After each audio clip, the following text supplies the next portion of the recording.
SFJ 4x4 Studios presents in my oversized four-wheel drive Jeep. a Jeep podcast starring industry experts. Pure monosity. What? Say that again. With mad scientist Scott Brown, Use my drill press as a sort of lathe. our host Neil Simpson, If one light goes out, they all go out. filled with shenanigans. We are really professional with Jeeps. This is I Speak Jeep. Afternoon, evening, Merry Christmas. I don't even know where I was going with that. All of a sudden, Merry Christmas popped into my head, and it was like an intrusive head thought that had to come out. My name is Neil with SFJ 4x4 Simpson Family Jeeps, the I Speak Jeep podcast. And I am joined in Grandma's Couch Studio by the illustrious, decorated, non-twinning, Mad scientist Scott Brown over on that couch over there still bah humbugging it. in the black hoodie. All black. Even my socks. Well, do you remember when white socks were the social norm, the societal norm? My wife yelled at me about white socks. Said I had to use black socks. Well, it's harder to, they don't get dingy. I switched to black socks entirely years ago. We're off the rails. That's like the guy over there with he has black socks. I do have black socks. Were you gonna the producer, Were you gonna try Jeff. to put me in white? I was. Wow. Well, I mean, last week you had like crazy socks. So. Yes, that That is true. So in the comments we got Joe O'Brien saying good morning, Rob Seaman saying Merry Christmas, and Daddy Jeep saying tricked us with a second video, huh? That was to trip up Nate. I think it worked. It did. Oh, poor Nate. No, it was just we recognized quickly that the audio wasn't what we wanted, so we ended it real fast and started back over. Unplugged it and plugged it back Plugged in. it back in. That's exactly right. That's what we did. Good morning, everyone who has joined us in our live. If you are listening at a later time in your ear holes, understand that we are so very thankful for you and prioritizing this program as part of your infotainment in the Jeep and off-road community. With that said, you too can join us nearly every Monday morning at roughly 10:19 a.m. And you can join this motley crew cast of characters that you often hear get referenced on air. And by jumping into the comments, and we try to read the majority of comments. We don't read them all, but you can get in there and share with other like-minded Jeep and 4x4 enthusiasts who are a valuable part of our big Jeep family. So understand that we want you to jump into the live when you have the opportunity. As the holidays come up, maybe it will present itself. Certainly next week will be the last scheduled Monday podcast for you of the 2025 season.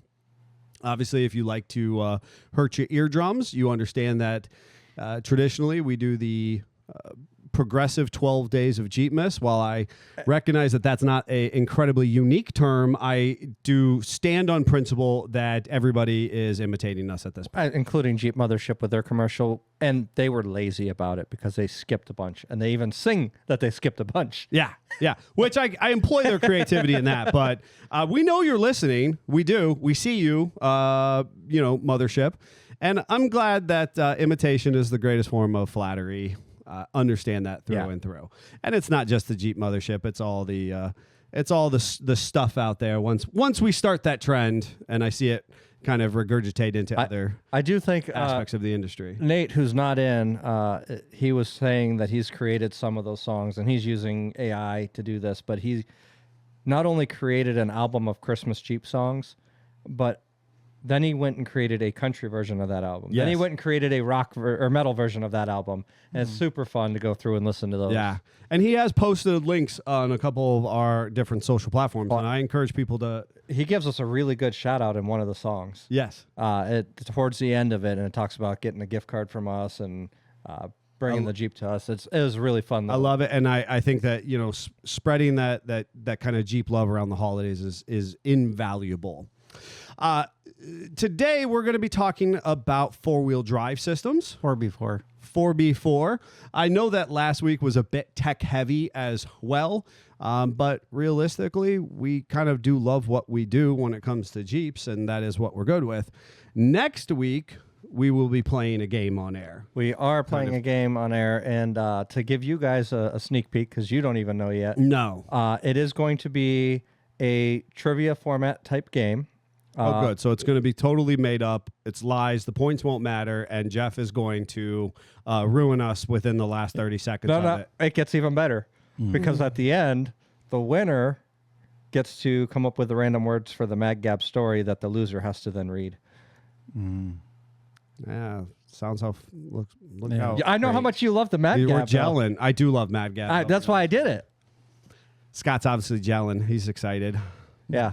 So the fun thing is it'll be a holiday twist. It's going to be a true or false type format, and I'm going to give you options to challenge the answer and explain your reasoning. And if I like your explanation, you get the point anyways. And if I don't like he your already knows explanation, he's lying. if I don't Right. like your explanation, He's built it in. He built in. He's literally just saying, But like, if through read through the lines. Yeah. but if I don't like your explanation, you lose a point. So This is completely and absolutely I just arbitrary. apologize now for With- next week's game. It's gonna. I have no expectation that it will be on the rails. It will just be off. But of will start to finish. Neil be losing by halftime and then bring it out of the Yeah, come back. Actually at the has end. happened. That has You know multiple what I times? thought? I just had this brainchild, and you know what? I'm going to use our global listening platform to encourage Jeannie to communicate with Nate once Nate actually gets onto the appropriate live stream. That she wrote a 12 Days of Jeepmas a minute ago, which she had wanted us to do on air, which we appreciate, but they could collab.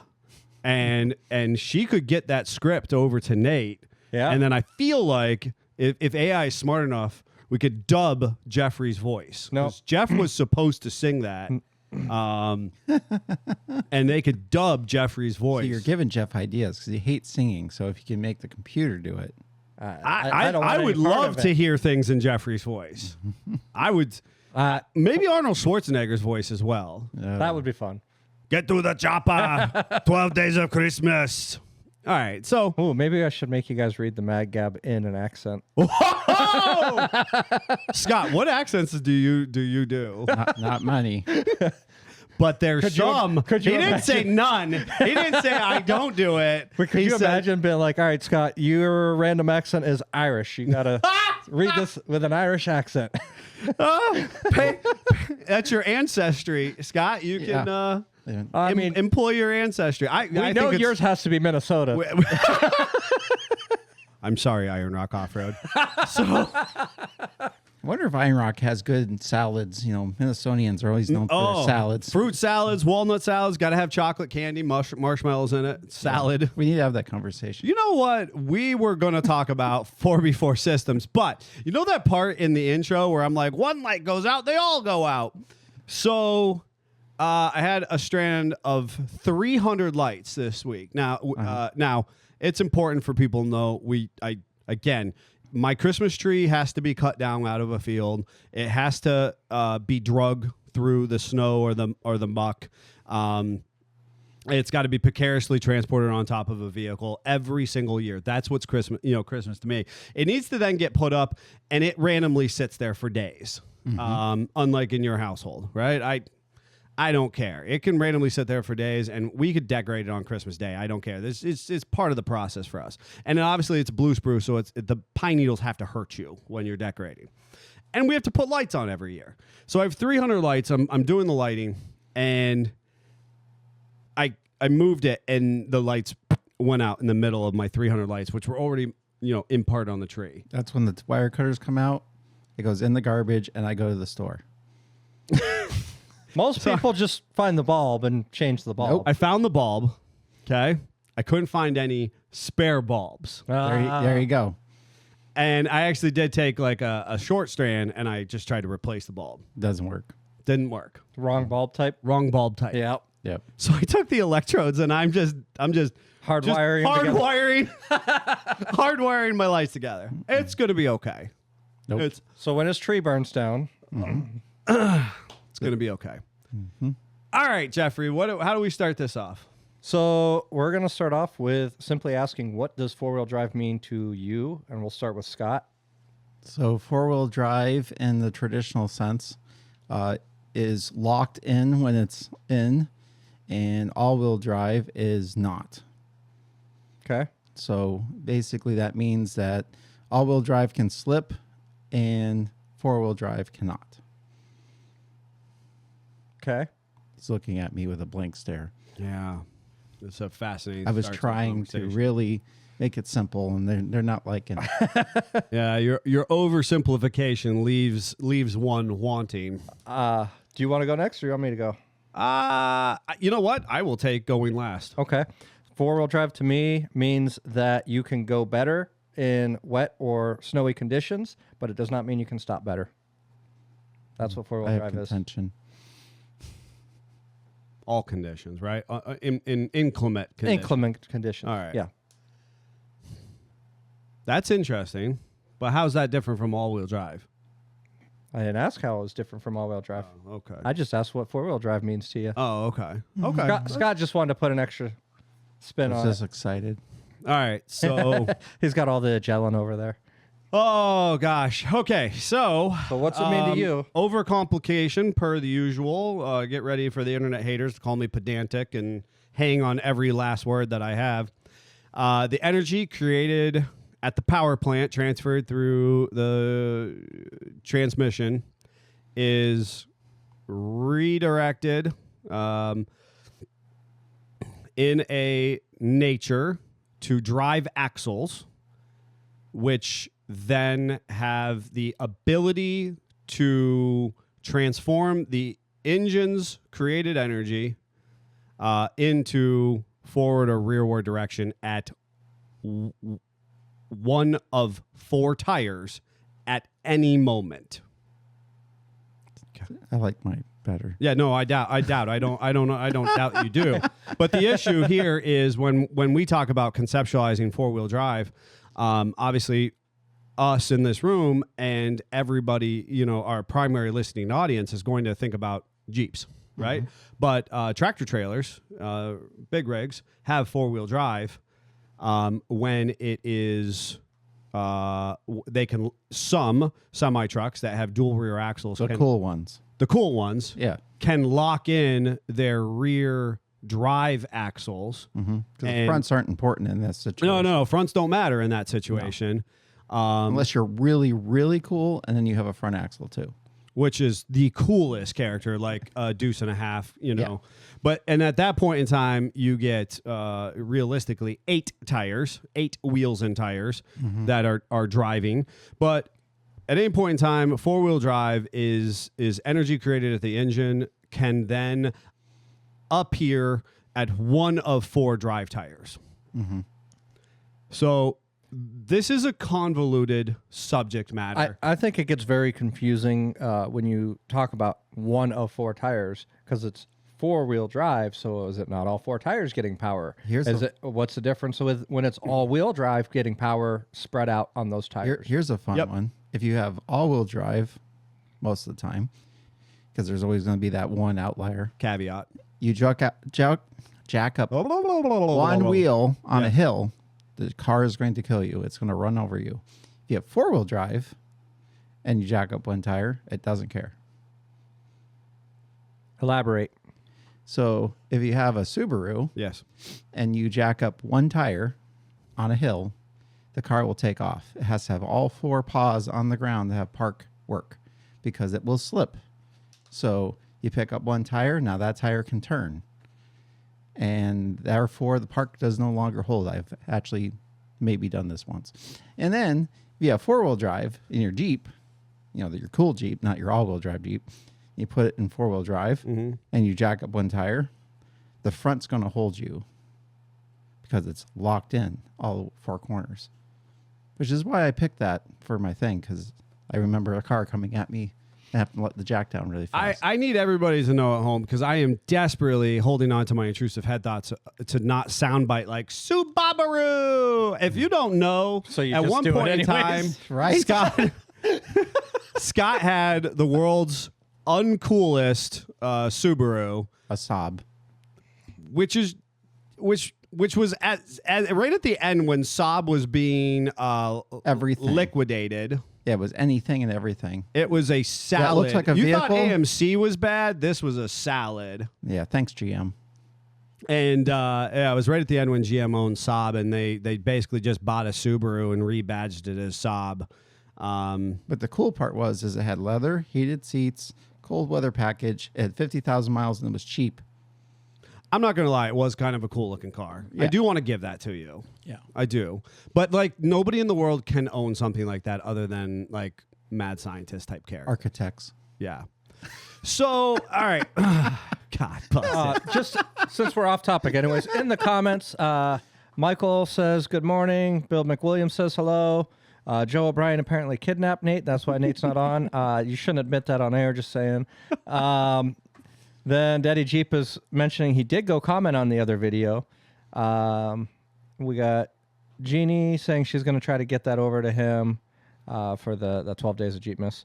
And then Donna is saying tag discount. If you know, you know. Yeah, love it. Good morning to everybody. Thank you for jumping on.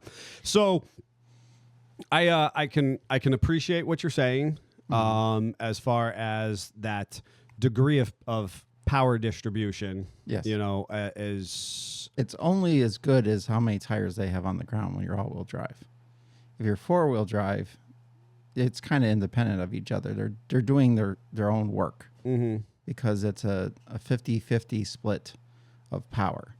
yeah, and I think that we have to dial this back, and I'm recognizing my thing. So the power can be distributed to one of four tires at any given time. But this is this caveat conversation, the fact that it is going to be distributed to two based on the drive axle itself. Yes. And I was so- taking that out of the equation almost. Right, as all-wheel drive conversation. Yeah.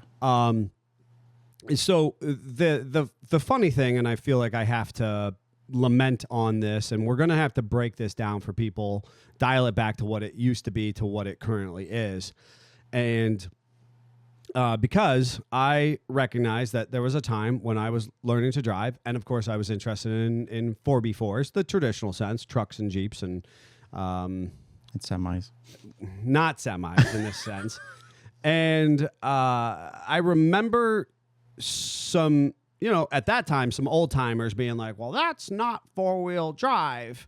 That's actually 2-wheel drive. Because again, when we talk about energy created by the power plant and the drivetrain being distributed to a drive axle, or at this point in time where they called it, I always liked it at that time too, because you had front rears. Do you remember guys calling it? My rear ends, this is just my front rear end and my Yes. rear end. Yes. And Old people. old guys back in the day, old school stuff, right? Because rear wheel drive cars You also were- know what this means. A 2-wheel drive is just a 1-wheel drive. That's correct. Yeah. Correct. And that was the thing, is that back in the day, rear wheel drive vehicles were the societal standard up until roughly the 80s. You know what? I'm just going to really break it. The reason why an all-wheel drive will kill you if you jack up one tire is because it has a differential in the transfer case. Which we're going to get to in Jeep. Jeep does this. Yes. Okay. So, and we're going to get to that. Jeep does this in the 70s. Yeah, when we get to that, I actually have a question for Scott regarding. Don't forget it. Don't forget regarding it, Jeffrey. I Okay. won't. Okay. So we have this social industry automotive world standard up and through the 70s or pretty much into the 80s as rear wheel drive vehicles are the norm. And people who were driving in the 50s, 60s, 70s, and earliest 80s will remember how challenging that vehicle was in inclement conditions. Especially when there was, way more snow and you had to go uphill both ways. That's correct. That's back in my day. And of course, but at that time, we also had an appreciation for dune buggies, oversized go-karts. We had these rear-wheel drive vehicles that kind of went anywhere off-road. Sort of. Well, but that was arguably, in my opinion, a bigger part of our recreational off-highway vehicle or off-highway recreational vehicle motorsports industry. That dune buggies, and of course we had three-wheelers and our You know what all those have in common? and our four-wheelers of that era. You'll have to go fast when you went off road. If you stopped, you were stuck. Not only did you have to go fast, but they had a singular drive axle. They literally had their rear drive axle was locked together oftentimes. Yes. Okay. And so in that sense, you had two tires which were entirely locked together constantly in forward or rearward motion. Basically a spool. Basically spooled, right? You had a singular drive axle. Think about your most rudimentary go-kart or three-wheeler design. You just have a single drive axle of sorts. Yep. Unless you're one of those poor kids just had the one idler on the one side and the chain on the other, and then you really only had one wheel. Then you really only have one wheel ever. Yeah. So I'm just going to jump in comments real fast because Joe O'Brien commented that's called a power divider on the tandem axle semis. yes, And his rotator at work also has lockers too. super cool thing. Nate has joined the chat and he says, "So that's how you get me. Kill the show after I'm the first to comment." I don't believe it. I can't see evidence of it. Right? And then you got Scott Lindquist saying, "My first car was a rear-wheel drive 1978 Volvo with a hand crank moonroof. Classic." If Scott Brown's Subaru wasn't the worst vehicle that Right? somebody could own, I think Lindquist got him. Lindquist just dropped the mic. Right? I had these He's letting friends. Scott's down cross. I had these friends in high school. Their first car was a '78 Mercedes Benz, and it was something it was a barn find. And Did it have the crank window? it had power windows, and so. But the moonroof. But I genuinely don't know. Now I want to know. I mean, at least the Saab had a power roof. Oh man! And Jeez. okay, so here we go. So here's the thing. We gotta stay the course, folks.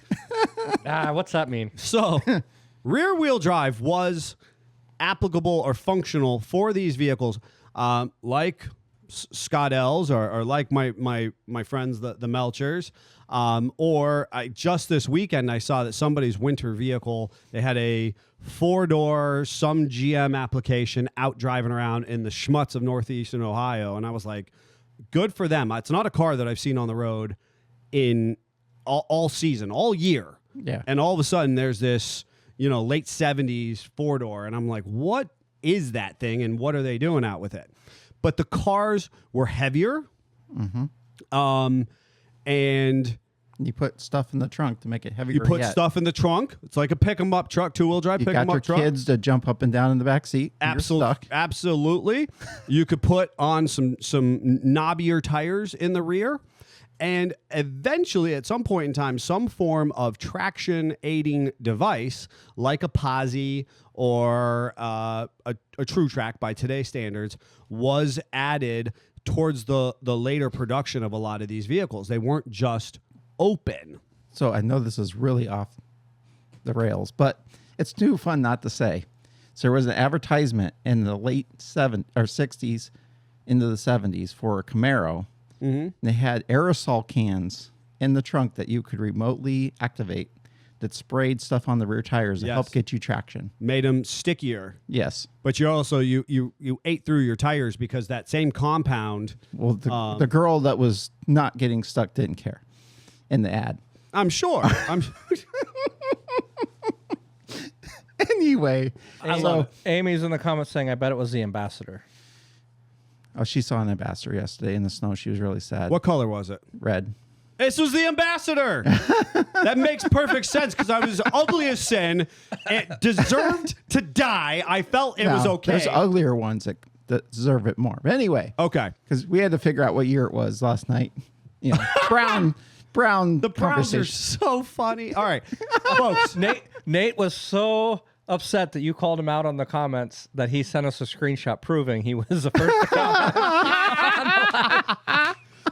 All right, That's dedication right there. I love it. Good man, Nate. Good man. Put him in his place. Nate, were you even on when we first started? Because we were talking about your great Christmas music and your albums that You'll you have got. to go back and Yeah. listen to that. And Jeannie will be reaching out to you. So anyway, I'm gonna get us back on track. So back in the day when we finally decided like this just traction in the back is not for all it's cracked up. Well, to and be. that's the thing. There was a bunch of people who did really effective driving. We as a society moved forward. We just had low standards. Anyway, Well, that we might got be true. into someone that came up with the idea we need to have power to the front. And how are we going to do that? With a bunch of gears and, you know, because we're hammers and rocks, and you just hit it harder until it works. And so you just put some gear oil in a case with a bunch of gears that basically is dividing the power Yep. front to the back.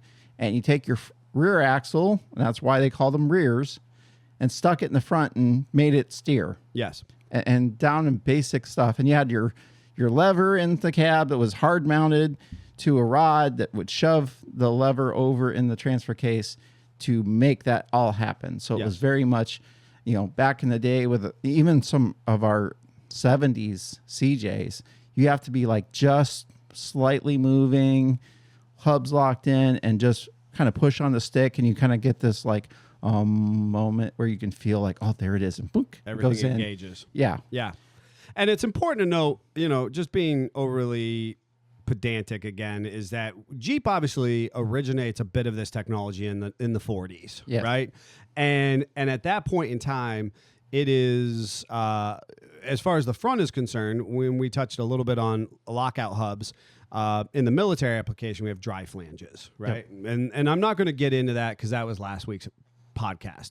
But we have, again, this power distribution forward and power distribution rearward, constantly working to change the energy of the power plant to forward or rearward momentum at the tires. And the biggest thing is why that works is because you're on a slippery surface. So when you go to turn, something has to speed up and something has to slow down. That's correct. When it's locked together, it can't do that, which is why you get the four-wheel drive hop or banging noises or other bad things.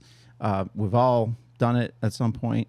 Well, and that know is why, you know, a spool is not good. One of the things that they consider challenging about those earliest vehicles that did not have an open differential or our doom buggies. You were skidding a tire. You were always skidding a tire because, as a friendly reminder, I feel like we need to soundbite this because I feel like it's constant. We constantly talk about as you turn a vehicle, one tire turns faster and slower than the other one. So You're moving in an arc. Because they're moving in an arc. Theoretically, as you enter a turn, the inside tire has to turn less to cover the same amount of given area for the vehicle that the outside tire. So the outside tire needs to cover more distance. If they are locked together, your turn is going to be wider and more cumbersome. It's actually going to push you slightly forward or scrub your front tires. If you were on an old school three-wheeler that didn't have, Which is why it rolled over and, you got hurt. and so I learned to. I never rolled one of those, but I I did learned to tip my Jeep and like balance my weight so that I had one Your tire in the air. Yeah, my three-wheeler. Sorry. I learned to tip my three-wheeler so that I had one tire in the air so I could take tighter inside turns. Yes. But That's also how people rolled them. But that's absolutely how people rolled them. You had, and that's why, we had to outlaw one of the funnest off-road vehicles ever created. But I'm not going to get on my soapbox now. So, because humans, lowest common denominator. Anyways, and ultimately, if you have your rear spooled, We had to outlaw it because people were doing exactly what you were doing and got hurt. yeah, and then they blame the manufacturer. No, take some freaking responsibility for the fact that you're not a proficient driver behind your recreational vehicle. This is not a societal issue. This is a you issue. Anywho's, so when you have a drive tire that are locked together like a spool or a single drive axle, your turn radius increases exponentially. All right. So you need to have an open axle so that you can take tighter turns with lack of impedance on your front steer axle. But that also happens when you put in four-wheel drive that's locked in, because now the front and the back are locked together. So same thing. You have to take wider turns. Yes. Tires will scrub or hop unless you're in what we're having right now, which snowy conditions. Then you don't feel it, You don't feel it as much. but a tire will slip. I am going to jump to the comments just because Charles just joined us, and he actually recognized he missed answering us last week when we asked him a question. So he responded with that. It was about his 89 YJ. It started out with a 4.2 18 years ago and got upgraded to a 350. Well, that's why it's the only reason it's okay. Yep. I appreciate that. And then Lindquist says, oof, I have many three-wheeler stories. My shins from the kickstart still have not healed, not even mentioning rolling them. I know. I get it. I feel this in my soul. Every bit of that. Yeah. So, we could do a whole podcast on three-wheelers. Oh, absolutely. If you haven't wrecked a three-wheeler, have you really lived? really lived. We're just showing our age is what we're doing. All right. So, here we go. Here we go, yo. Here we go, yo. Oh, no. High What's school. the deal with four-wheel drive, yo? Oh, jeez. All right. So now It's getting worse. Now we have open. We are open, right? We have two-wheel drive people. People are stuck on just a slick, like just a bias ply tire suck, and where the tread design sucks. And That's what you even just though you're burn driving- through till you get to the pavement. yeah, you just, when in doubt, throttle out. Yeah. Right? Speed. Speed is your friend. And somehow we still managed to drive uphill both ways in 6 feet of snow with these two-wheel drive Well, you were cars. pretty good until the front end was downhill. I guess. And you tried to back up. Then you were done. Done. Okay, so somewhere we move to front-wheel drive vehicles. Our technology starts to become more proficient. And in that same time frame where we're becoming more proficient with technology, we also start to play with all-wheel drive systems. And Jeep's foray into this is called the Quadra-Track. Yes. Okay. Now, I need to differentiate. Quadra-Track is different than Quadra-Tech. Okay. Yes. Quadra-Tech is an online, at this point in time, e-commerce retailer of Jeep and 4x4 Which you parts could and not supplies. buy your parts from. You should buy them from us. But anyway. Ooh, shots fired at Christmas. And it was and if you're new to the industry, that oftentimes gets to be a little confusing because people, these terminologies sound similar. I blame to be related.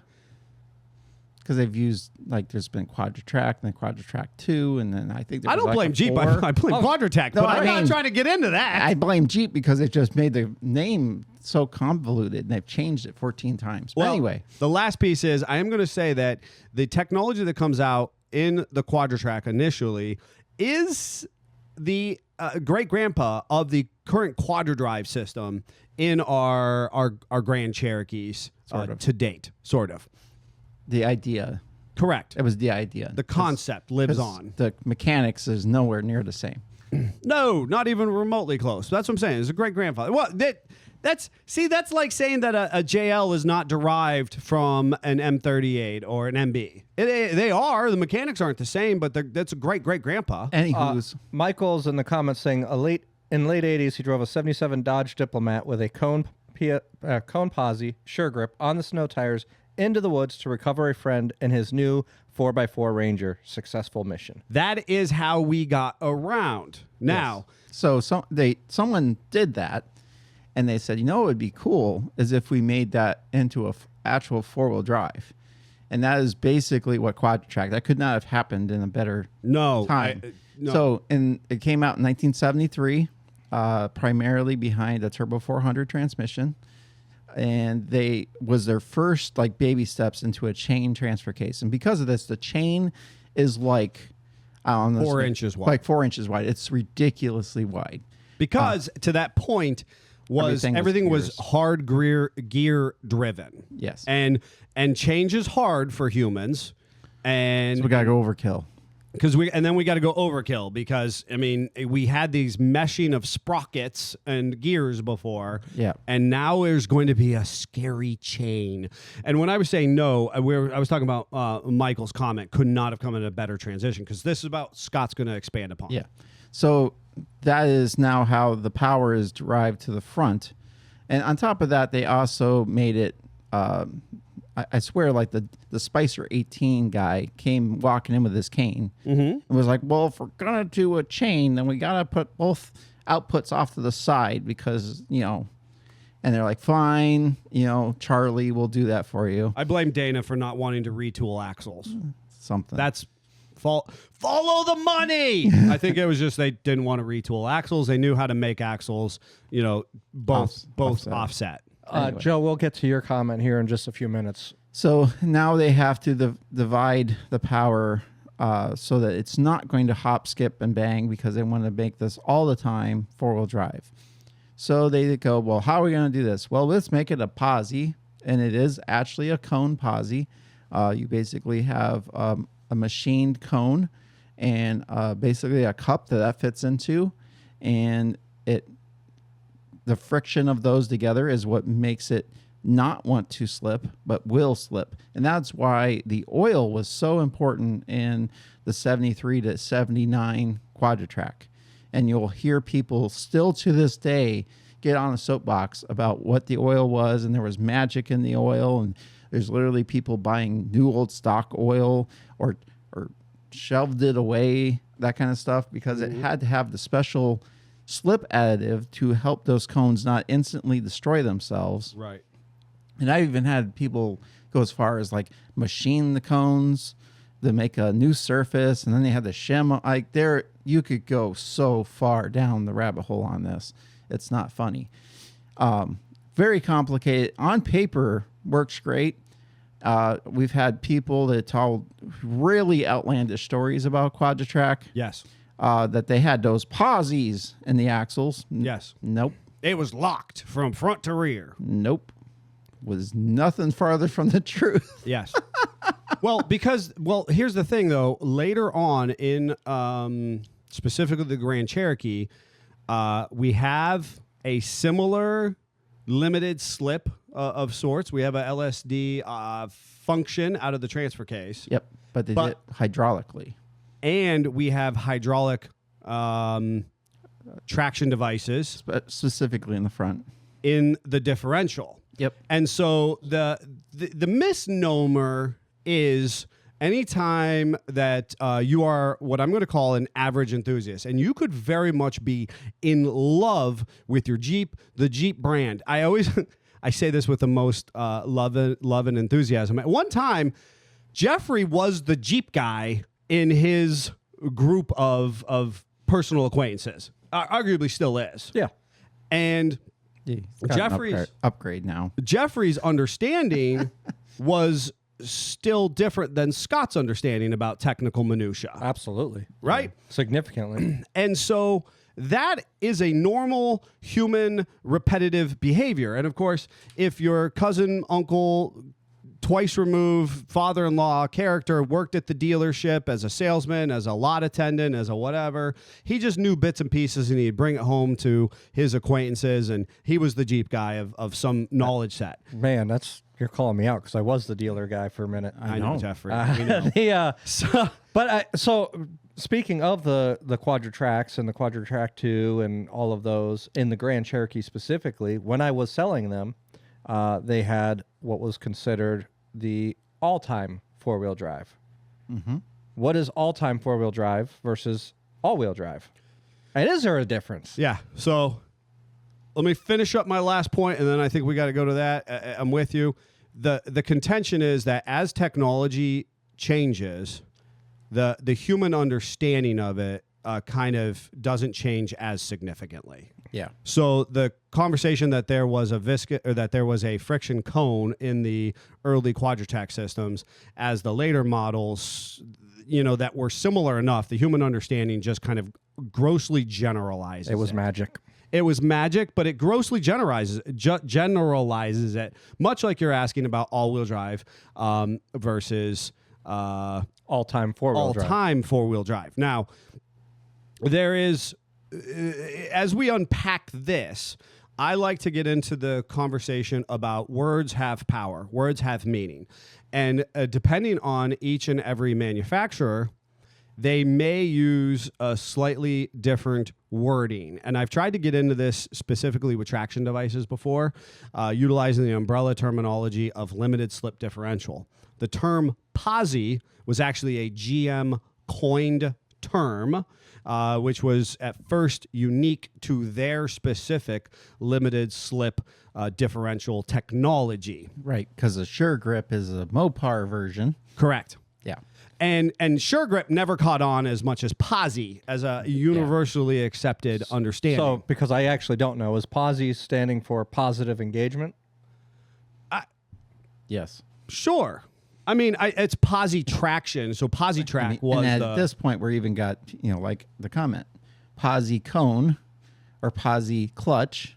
And if I'm not basically, mistaken, the GM was a clutch style. so posi original, that technology was basically a series of friction discs or cones that passed over each other, and much like your clutch disc itself in a manual transmission. And it was the engagement and disengagement of friction that initiated the energy transfer. which is literally what the Quadratech was as well. Correct. Yep. Which is different than helical cut traction devices, much like today's True Track, which we have seen before, which is yet different than hydraulically engaged Yes. traction devices. And really what it all comes down to, kind of making it a little bit simpler. With the Quadratech, we just drove it. It was in all-wheel drive all the time. It didn't matter if it was a 90-degree sunny day or 10 degrees and snow. You didn't have to think about what was it doing. It was doing it all on its own. Now, just because we're there, and somebody will say it, they did have an option for low range. It was literally a separate part that bolted on, and you would have a cable or a lever to engage it. But it was actually a whole different part that you would be added at any point when you had that. So that's done. That's on the shelf. So then we went into the Grand Cherokee. They wanted to do a similar enough experience. And there was some other stuff in the Wagoneers that had similar to this, but I don't know them as deeply. So I'm not going to go off into that tangent because I think the ZJ Grand kind of also encompasses that. Where they wanted to make it simple. It's always in all-wheel drive. You don't have to think about it. You just are driving along, and they did that with the hydraulic vicious coupler, which by the time we got them, I wasn't going to say it. I was doing my best. I'm doing it. It's a vicious coupler. it is. It's a vicious axle. I remember when we were trying to load the I was going to let it CJ, go. I wasn't. The intrusive head thoughts are strong in this one today. and we opened the door and it falls off, because of the ZJ. Yeah. And the coupler had died. Yeah. So it would not go forward or backwards. And they were convinced the transmission was junk. Yes. Nope. It was Yep. a transfer case. It had not there was no coupling left. Right. There was no friction material left to friction. Yeah. So that was the other problem. So then we got into our small Cherokees is really where they really saw it a lot, where we had part-time and full-time four-wheel drive. And you would have people argue till they were blue in the face. Yes. Which one was appropriate for what? Yes. Because the we- MP242 is what broke the mold on this particular conversation. Yes. Love the transfer case. At first we thought it was junk. Then we realized we loved it. Yes. Go ahead. Your turn. So Keep going. But you would always have people debating what was proper for when. But basically, the 242 allowed you to have all-wheel drive for, I think it's a little bit questionable. to locked four-wheel drive, where it is now like a traditional four-wheel drive where it cogs together, and now it will hop, skip, jump, and pop. And then you also have low range. You have the best of all worlds. And if I'm not mistaken, they're kind of like a true track inside for the all-wheel drive use. So because of that, they don't wear out. They just kind of always work. Actually, a very robust transfer case. The biggest challenge is back in the day, they didn't make an SYE for them for Evers. And then it was just a hack and tap, which we could do a whole podcast on. Yeah, that's a whole nother. So because of that, they never quite got the attention they deserved. But to me, that is your best option. That is it was all mechanical. Everything kind of worked without thinking. You just had to argue with whoever you ran into about when you use part-time, when you use full-time. Right. So full-time was going to be the concept of all-wheel drive. Yep. Okay. So that was what was confusing to people, because words have power. Full, as a good Western and cowboy American, I should be full of blank and vinegar, and so I should no. At actually, full time was what if you just wanted to run around in the snow and maybe a little bit of inclement weather. You could put it in and drive it on the street. In the summer, matter. Okay, in the summer.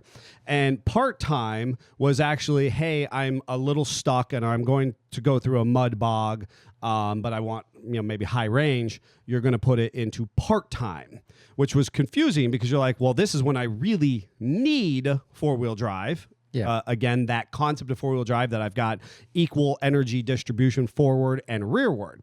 Part-time and all-wheel drive, you could have a 20-80 split.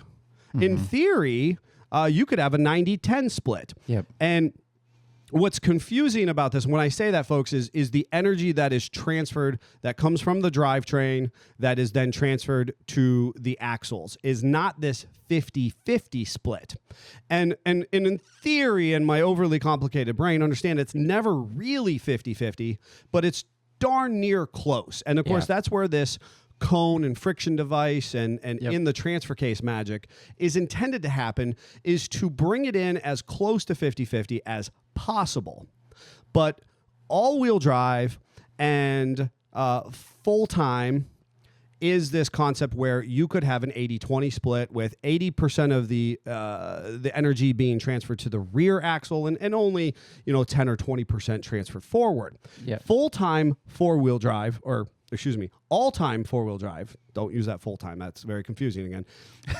All-time four-wheel drive, again, seeks to create a closer to 50-50 split.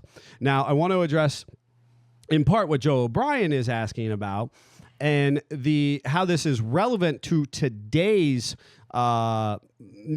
vehicle production, is specifically the 392, the Hemi, right? And how the transfer case in it works.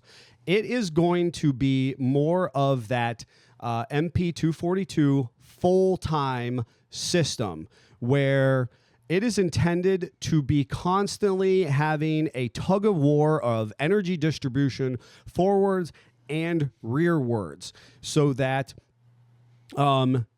it's never going to break free. They want to reduce the applied torque or energy load of the drivetrain, and instead of just hammering the rear axle or hammering the front axle per se, they're trying to have this kind of tug of war that's constantly going back and forth with energy redirection. Well, now, and today we now can have speed sensors on both ends. We can have a computer that's constantly looking at that torque divide, and then they can then have an electronic power splitter modulator that basically the computer can be then changing how much goes to which direction. And all of this is done faster than you can blink. Yeah. And because of that, right? And again, it's a far cry from that original kind of design, which was all mechanical. Yep. Because of that, you can actually utilize computer programming, specifically, kind of given to us by Z Automotive, and you can trick the 392 Hemi applications into being primarily rear-wheel drive. So mechanically, with what you have available to you in a 392 Wrangler or Grand Cherokee, you're not going to be able to select that because the mothership doesn't want you to be able to do smoky burnouts and, like Ford Mustang owners, eat the crowd. Yes. They don't want that liability on them. And they don't trust their base that they're selling their vehicles to. So They've seen you on three-wheelers. And they know how they've you seen act. me on three-wheelers. Z Automotive gives us that ability by allowing us to go in and turn off, air quotes, for the average enthusiast, turn off the full-time capacity and trick the Jeep into thinking it just needs to be in rear-wheel drive. In that sense, sending roughly 90+% of the energy to the rear wheels so that you can in fact do smoky burnouts with your Wrangler. America. Amen.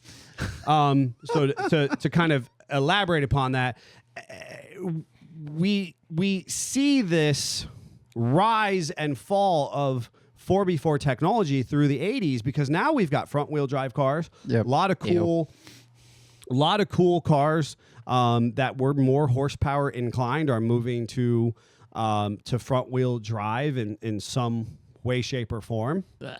And what that did was how I was talking about rear wheel drives being functional through the 50s through the 70s. As we reduce the overall weight of and construction of our automobiles, because obviously now we started to work with more plastics. We had we started to worry about fuel economy because of the fuel crisis of the 70s. What it did, if you were to take that same lightness out of a vehicle, so you took a car that was previously 3,500 pounds, and now a car you shaved 1,000 pounds. What's that? I mean, 5,800 pounds. Could have been. How heavy is an Ambassador? That's what I want to know. And you took a car that was, well over a ton and a half, and you reduced it to a 2,000-pound vehicle. If you would have made that rear-wheel drive, it would absolutely go nowhere in crummy conditions. So by putting your drive axle underneath the weight of the engine, you were utilizing your best place of traction, right? We are running out of time if you want to get to your 12 days of Jeep. He doesn't. I don't. I know he doesn't. That's why I'm interrupting him. So as the technology increases with that front-wheel drive, now we end up with lots of spin outs on ice. And I remember having a number of vehicles where even if the weight of the engine was insufficient, if one tire got up off the ground or got onto a slick patch, you were absolutely stuck. And the biggest problem, I think, what made front-wheel drive work is suddenly now you didn't have to worry about, does Joe Blow average know how to handle a vehicle when the back end steps out? Because now the front tires can be going 1,000 miles an hour, and they're just going in sort of a direction. Yes. Where if that was rear-wheel drive, it would be back tire against the place, against the curb, and you had to know what to do. You still got stuck, and that is where engineers understood that ABS technology could be used for more than just slowing you down when the brakes were locked up. Yeah. And it's important to understand that where we talked about 4x4 4-wheel drive does not mean 4-wheel stop per se, because you could at that time certainly the olden days with the early advent of 4-wheel drive, 40s to 60s, the brakes would just lock straight up, right? So yes, they would start moving, but then they would lock straight up. We learned in driver's ed to pump our brakes. I mean, the biggest thing I can detraction from what you said is when you're in 4-wheel locked, your axles are tied together. So if your rear brakes are working a little bit better than the fronts, you do slow down a little bit better. But if you're on ice, nothing stops you. Correct. And we had so much to talk about here because I wanted to talk to you about a van I was in the other day and the fact that I was able to mindlessly just hammer on the throttle and take off. And while the front end started to like skid just a little bit, like you were talking about, ABS took over and grabbed me. With all the anti-slip technology. All now. the anti-slip, I was able to just, I didn't have to think. I didn't have to be a skillful driver. I didn't have to be present or intimate with my vehicle. And honestly, when that technology started becoming more prevalent, it was a challenge for somebody like us who has played in the snow and ice and has driven and known what the vehicle, how they handle, and then all of a sudden you got something that grabs you and does something different with the vehicle, and you almost have to relearn how that vehicle handles. Well, and or just turn it off, which is what I do. But and they keep making it better because I mean the first ABS systems were garbage in my opinion because all it did was make you go straight through the intersection, not sideways. Right. Where I would rather pump my brakes and be able to be stopping faster. But it's amazing, like on my JT, my driveway can be completely snow covered, put it in reverse 2-wheel drive and slightly get on the gas.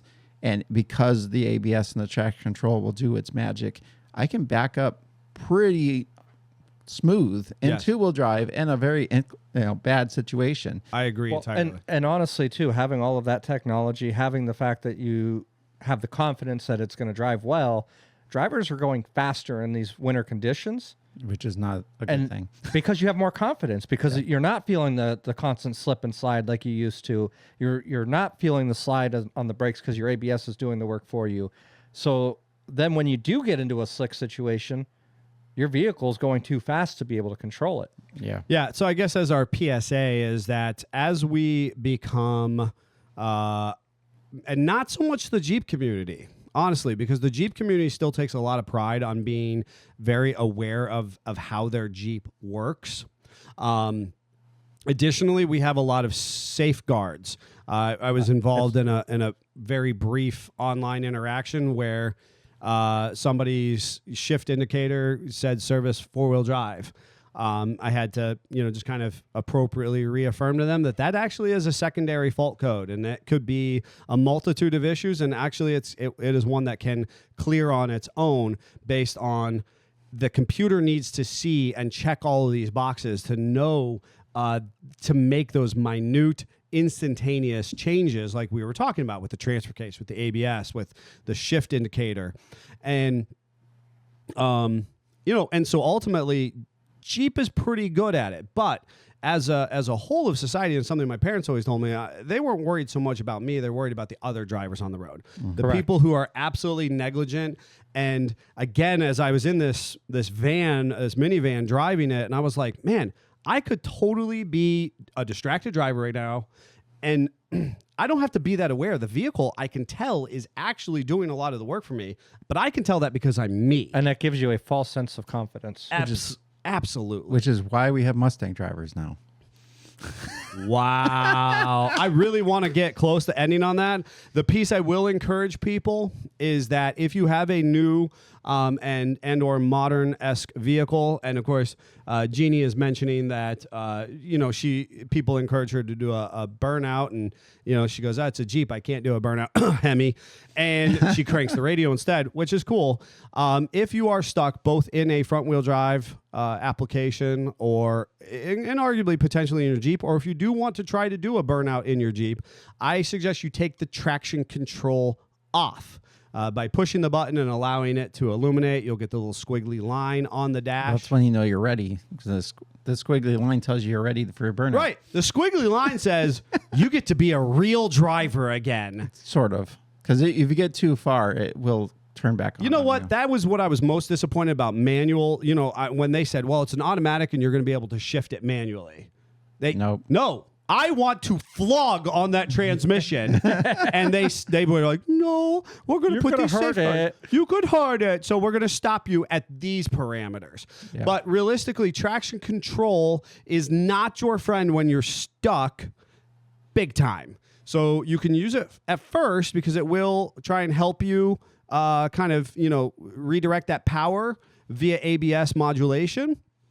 And maybe some of this brief differential I think work. the most dangerous part of it is when it bogs you down so much when you're trying to enter an intersection, but you're on ice, and the system takes over and kills power, trying to give you traction. Yes. So now you can't go as you're trying to cross an intersection. Yes. That is dangerous, in my opinion. And that is the challenge between proficient drivers, like you oftentimes find in the performance industry, and I do give Jeep drivers that credit, and just your average Joe Blow, who there's more vehicles on the road than ever. There's more in production. It's very challenging to do a weighting of, a weight as in checks and balances to validate the Jeep off-road 4x4 community and all the other Jim Bob Harrys who are on the road with us. It's a progression of where this technology has come from. I guess a couple takeaways, like I said, traction control can be your best friend and your worst enemy. Just because you can go fast in Like the snow anything, now. it's all how you use it. Yep. Correct. It is all how you use it. Hopefully this was clear as mud for you and it was enjoyable and we didn't make your eyes totally glaze over. Billy Joe's in the comments going, time to sing yet? Oh my God. I'm gonna say that, and now we are here for the meat and potatoes of the episode. Yeah. And Scott, you have a stack of photos there for you this time. Ooh, I like photos. I know. Yeah, so if you're watching online, or maybe this is more of a reason for you to log on and find this video on the both the SFJ 4x4 Already have channel contentions and with these photos. I Speak Jeep. I have not seen the photos. I can only imagine what Jeff and Davey came up with. So Davey came up with basically all of these photos. I apologize in advance. You're the I'm gonna producer, I'm gonna so yell at Davey. you're not Oh no, I absolved from this. I literally told Davey, hey, if you use those pictures, you are going to be made fun of on air, and he accepted. So Folks, understand that if you have small children around, you should probably relocate them out of the room. If you have a dog that's sensitive to shrill noises and bad sounds, definitely turn this off. If you are a farmer and you're concerned that your herd may fall over and die from ultrasonic ear pain and brain bleeds, I encourage you to not have this playing. well, that's what happens when I play guitar. I'm sorry. Last week, we did the first 4 verses. We'll add 4 verses. You're going to get all 8 days now. And as a true team effort in the shenanigans, Jeffrey will be playing and strumming on his guitar. Scott is back with pictures, which was a good harken back to the olden days when we started this. Yes, and inappropriate comments when appropriate. Love it. Yeah, that's where we're at. So we're gonna. Oh, I meant to bring my ukulele for Randall. Darn it. You're gonna have to do that on the final, Final one. whenever you're ready. On the first day of Jeepmas, my true love gave to me a duck perched on my new Jeep. That's a JK. That's not new. It's new to you, maybe. That's got 16s, or those might be the That's a base 17s. model JK. As a two-door. base model JK. It's an aquarium glass. That is an absolutely atrocious. I have Good job, Davey. I have issues. Good job, Savage. On the second day of Jeep. Are you gonna strum? I did. What you didn't strum? Nobody heard you. My true love gave to me 2 toe straps, Purple. and a duck perched on my new Jeep. Not new. On the third day of Jeepmas, my true love gave to me 3 skid plate. Why do we need 3 of these? That's a friggin' cross member for a TJ Wrangler. Why? And nobody needs this unless you got 3 TJs that all need the rear cross member changed out.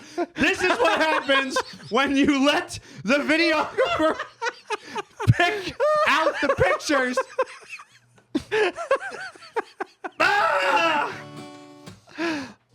That's not even a skid plate per se. It's a belly pan. No. And it's not even relevant. God bless it, Savage! Anyway, You're working Christmas Eve now. 2 toe straps, Purple. and a duck perched on my 20-year-old Jeep. On the 4th day of Jeepmas, my true love gave to me 4. Holy freaking crap. Nope. Switch that Nope. Switch those garbage friggin' shocks out. Davey's fired. They're Falcons. For those who don't know what that is. Nope, they're not. We're putting Fox on or nothing. And now we have Foxes. We upgraded. 3 skid plates, 2 toe straps, and a duck perched on my 20-year-old base model Jeep. Scott, keep up with the pictures. I'm trying. On the Wait, real fast. Your sister's in the comments going, live for this during the holidays. On the 5th day of Jeep, Miss My True Love gave to me 5 beadlock rings. Really crappy ones. Those are like steel beadlock rings for a UTV. Just for people who are at home, want to know what the They're picture terrible. looks like. 4 Resi shocks that should be Fox only. 3 TJ cross members. 2 toe straps. Purple. And a duck perched on my new Jeep. Look, it fit my budget.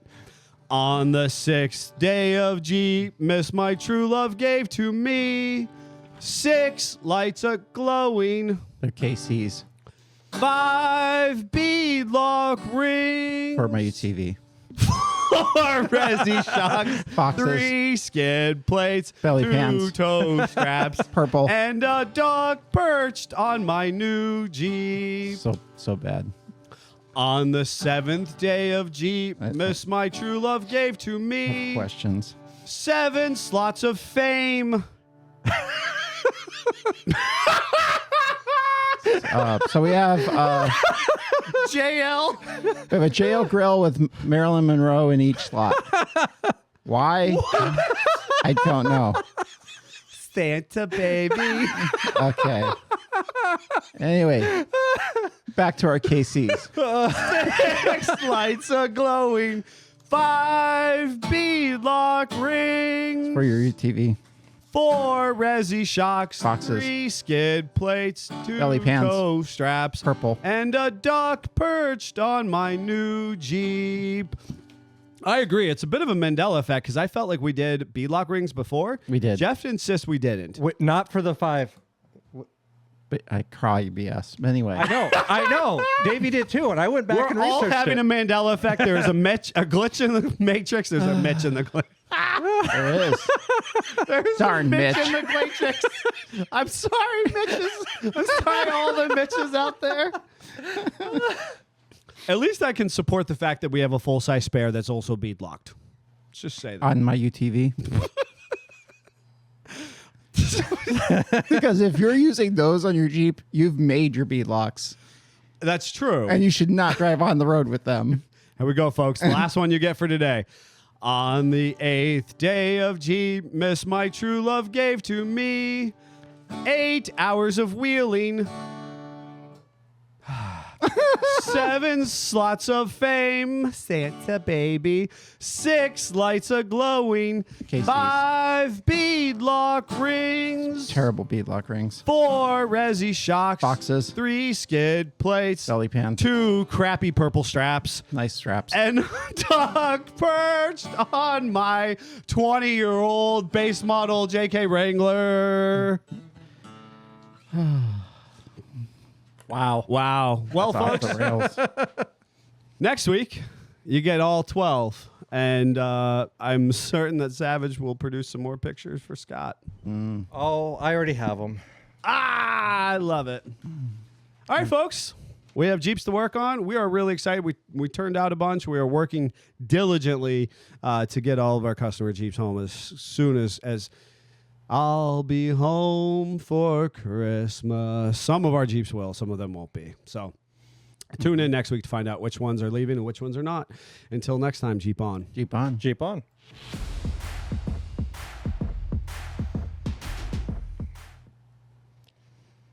Speaking of which, Yeah.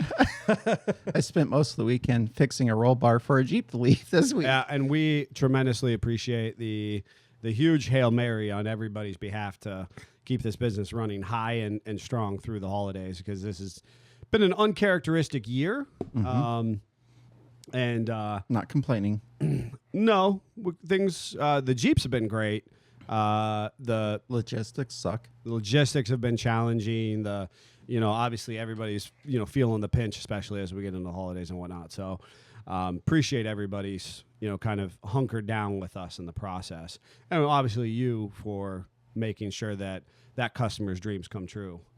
They are going to be thrilled, I'm sure of it. So any weekend updates that are worth sharing? Obviously you did beautiful custom work in a couple applications for this particular 70s CJ5, 76, CJ5 for Yep. Rob and Teresa. They're going to love it. I'm super excited for them to get it So back. we had a messed up roll bar and feet on these Aero Jeeps on the roll bar like to rust off. So someone had gotten creative. And 0 stars, do not recommend the way they did it. They did a bad job. So They we did got bad things. another They were roll bad bar, people.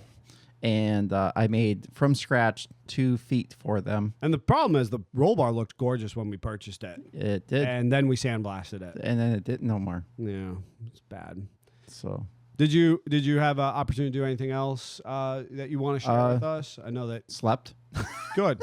Good. We need that this time of year. and I cleaned my garage some. Oh, that had to feel good. Because I need to figure out how to stuff a Model A frame in the garage beside the tractor to put the Model T body on so I can start fixing more stuff.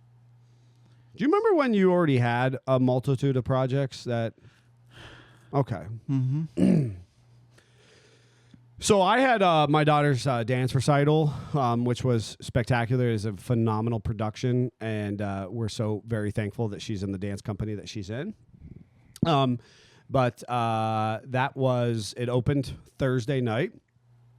My wife and I are heavily involved in that. And so my Jeep-related nature was the fact the weather sucked. It's been very icy and sloppy for a good week, which I am totally unaffected by. I am prepared to live a life in that inclement space. I actually have very, very few qualms. And so my Jeep nature was just driving, 100 times back and forth to the dance studio to where the production was. And of course, my son has been sick. My wife has been sick. We actually sequestered my daughter because of the significance and importance of this dance production to my parents for the week. And so I really didn't get to even see my daughter. She would pop in to say hi and maybe grab a change of clothes, and then she'd be back to my parents because we didn't want the sickness we didn't want her to be down with the sickness. So many intrusive head thoughts today. Yeah, you're So, anyways, you know what? It was spectacular. I drove 11,000 miles in town. And I can't wait to actually spend some time to work on some of my junk projects because I'm so tired of one of the tires that is completely leaking down on my wife's Jeep. It's less than 24 hours and it goes from 30 PSI or 36 PSI. I don't care. Whatever I pump it up to under 10. So I want people to know, we're not absolved from the same challenges. Oh, no, what I did on my Jeep this weekend? I What's put that? washer fluid back in so the light would go away. Ooh, look at you. Fancy. Big So I just got the tire warning light. big money modifications. Yeah, woo! Yeah, $3. I'm just milking along this leaking tire until I actually have some time to do something. You anything have time? about it. I don't. I don't even want to get into that. That's it's personal because I'm I am working on something this evening. And we'll see. So, anywho, but realistically, I have no complaints other than the time factor. Again, lots of running around. I did manage to dig out the Mini Cooper this weekend for funsies, obviously. Obvi and the limo, and I had both of them out, moving them around, which obviously I enjoy. I mean, you have to drive the limo around in the snow and ice and slide that around some corners. I would like to. I was just moving it for purposes of winterization and tending the batteries. I value tending batteries over the cold months. Understand the battery technology is not what it once was.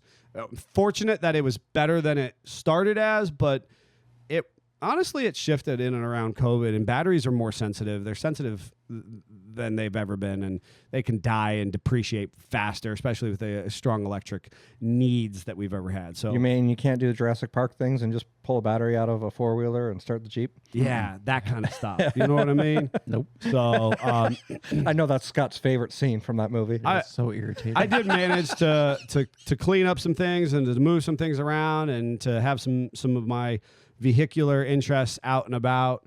And so I do feel like I want to say that I managed to lock in on some things that were fulfilling to me.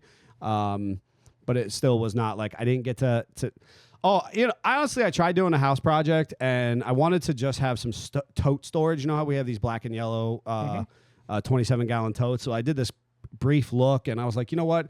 I see this one's at Lowe's for sale. By the way, don't buy them. If you started buying from Home Depot, don't switch to the Lowe's ones. They are not the same size. They don't stack together. Totes, right? So Ask me how I know. Right. So I checked to make sure that it fits on this Lowe's one. It's marked down. I'm like, okay, I'm going to buy one of these racks to just give me some peace of mind and declutter, delete the confusion, as Greg has been saying recently, our Greg Lee Performance Mechanic. So it's like, all right, if I can get these totes up off the ground, that's just give me a little bit of floor space. Give me some clarity in my head.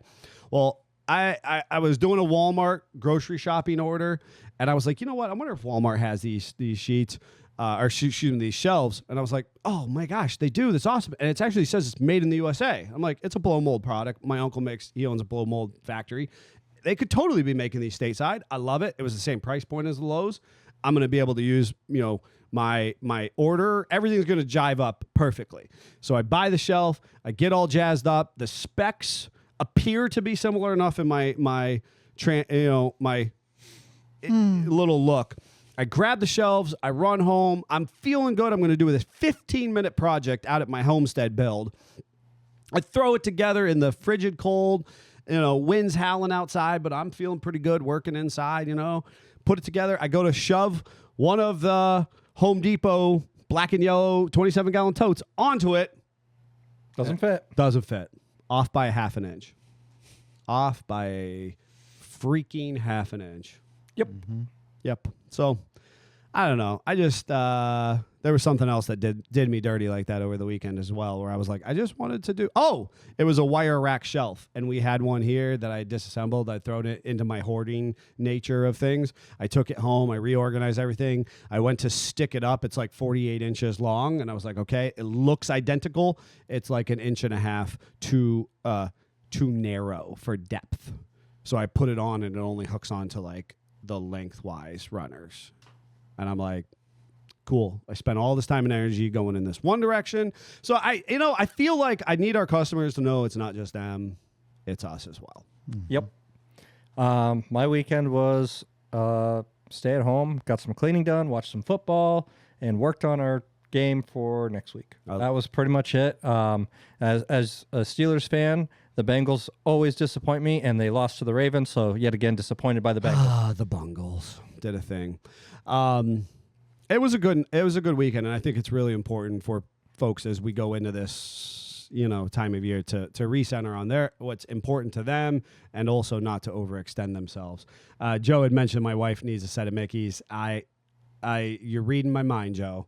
I need to get them off her beadlocks. I think they're just corroding a little bit too much, and I need to clean them up, and I actually wholly intend to have a set of Mickeys on there within 2026. So, anywho, folks, we've got some Jeeps to work on. We have one more program left in 2025. I hope you'll join us. Until next time, Jeep on. Jeep on. Jeep on.